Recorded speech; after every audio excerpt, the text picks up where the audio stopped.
Hello friends, it's Kristie Marcotte. Today I'm sharing some cards I made using Paper Rose Studios Crimson Rose Gold 6x6 paper pad. This is one of their deluxe paper collections since it has gold foil finishing on it. And I'm warning you now, with all that gold foil finish on the papers, they are super shiny and my overhead lights will reflect against them. So let's go ahead and get started with card design number 1.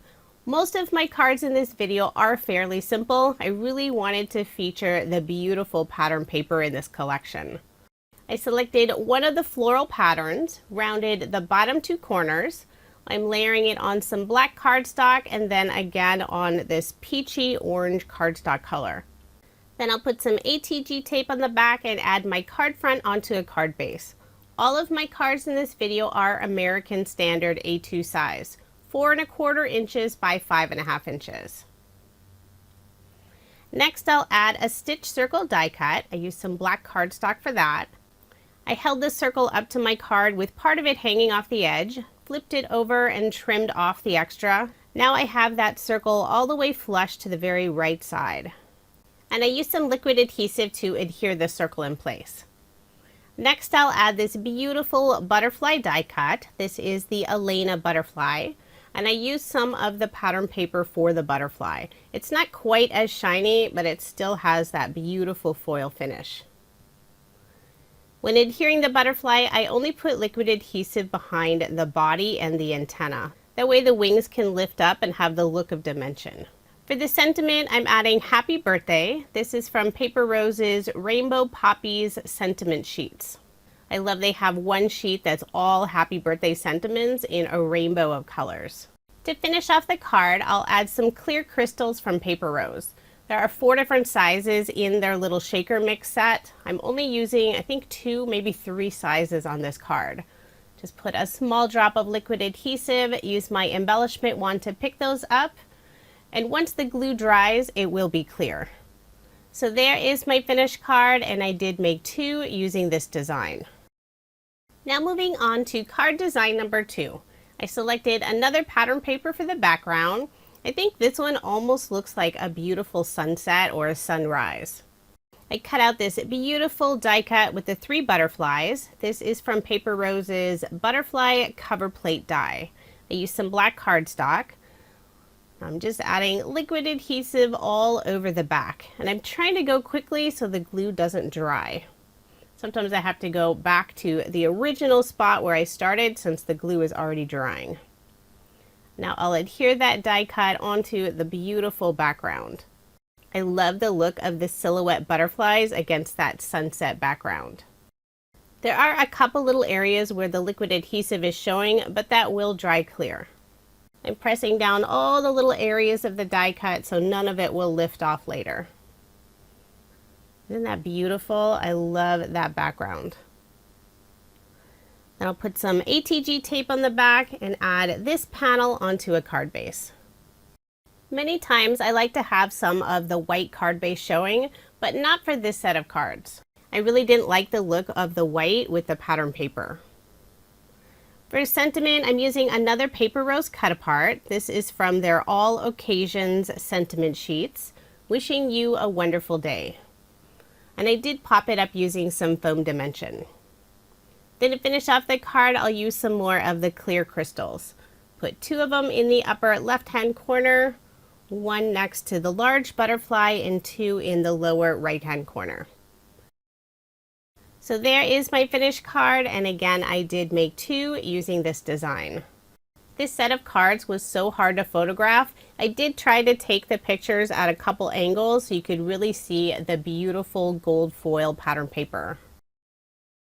For card design number 3, I'm using a card sketch for inspiration. This is from Freshly Made Sketches. It's number 544. I have another beautiful pattern paper for the background. I love this design with the really large watercolor flowers. I'm adding some solid cardstock across the bottom of the card and also a narrow strip of some of the pattern paper.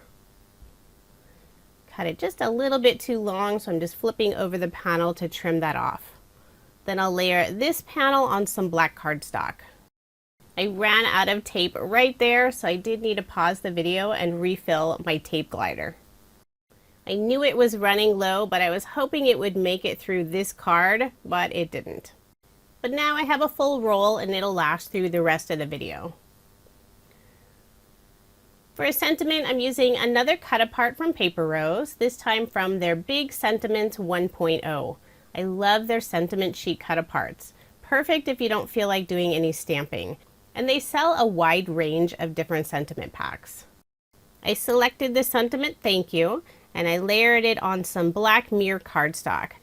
So now this card has the gold foil finish in the background and also a little bit of the black mirror shine. I did pop up the sentiment using some thin foam dimension. I'll remove the release papers and adhere the sentiment in the lower left-hand corner. So it's a little different than the measurements listed on the card sketch, but that's what's nice about card sketches. You can always modify them to use what you have on hand. So there is my finished card, and I did make 2 using this design. I decided not to add any other embellishments since I really don't want to cover up that beautiful floral paper. For card design number 4, I'm using the Circle Grid cover plate from Paper Rose. So I've already run it through my die cut machine. I love how it leaves the fun pierced detail around each of the circles. I flipped over this cardstock piece and I'm putting some double-sided tape on the back side. Using the same die, I've also cut out 9 pattern paper circles. Now I'll inlay all of the pattern paper circle die cuts. And having the double-sided tape on the back side makes it really easy to adhere those circles in place, and I don't have to deal with messy liquid adhesive.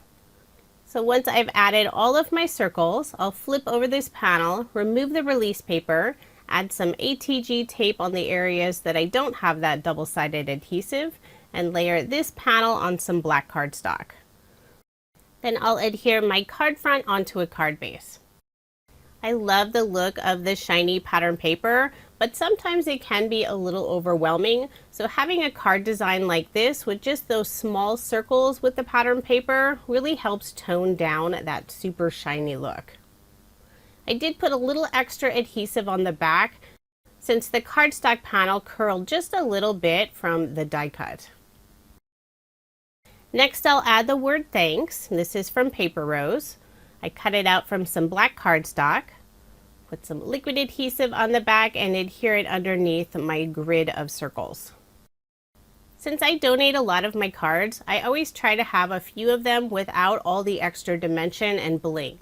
That way the charities don't have to pay anything extra to mail them. For final finishing touch, I'm adding a stitched banner in the upper right-hand corner. So there is my finished card, and I did make 2 using this design. The circle grid die is also great for featuring 9 different pattern papers on one card. Now moving on to card design number 5. I'm using another beautiful floral pattern paper for the background, and I cut it out using a stitched rectangle die from Paper Rose. I'll layer it on some black cardstock.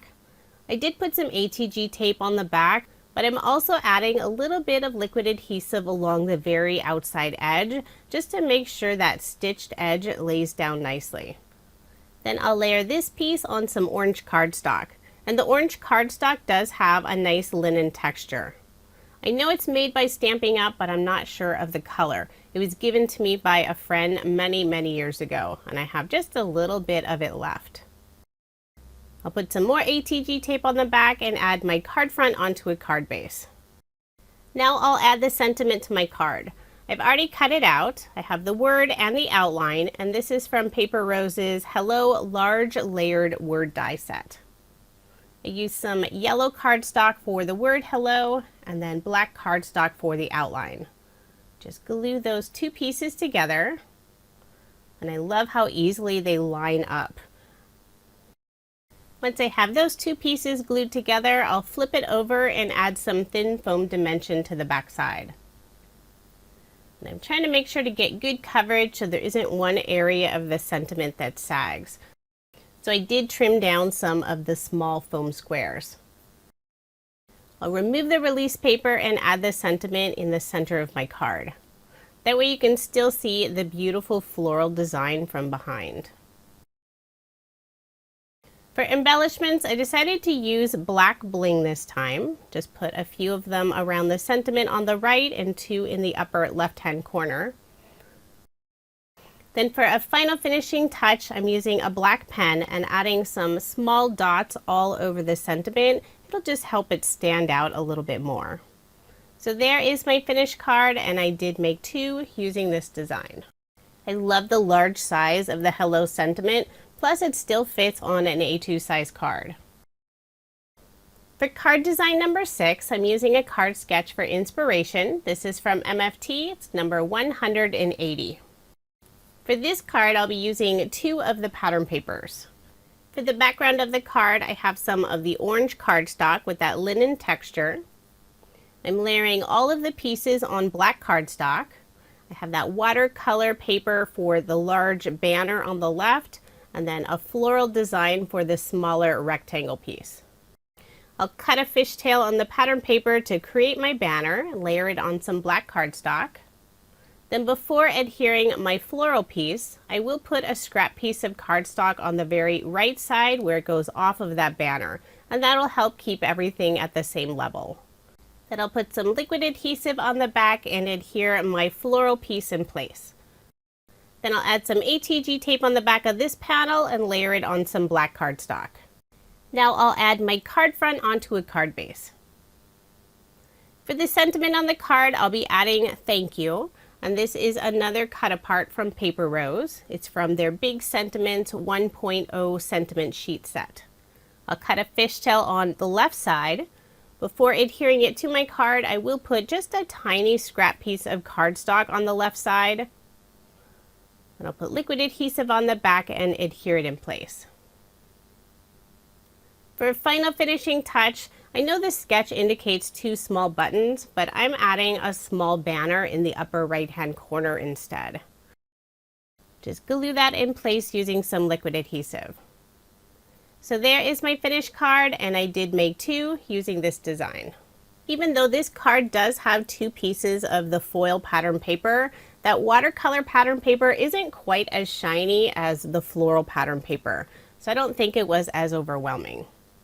Now here's another look at the 12 cards I made using Paper Rose Studios Crimson Rose 6x6 Deluxe Paper Collection. It has lots of beautiful gold finish on it. If you are interested in any of the products I used in this video, I will have links provided in the description box below. Paper Rose is located in Australia, and they do ship their products internationally, but you can also purchase most of their products here in the US. And I will have links for both locations in the description box below. If you love the look of the gold foiling, Paper Rose has released several other collections with that same beautiful shine. Thank you so much for watching, and I hope you have a wonderful day.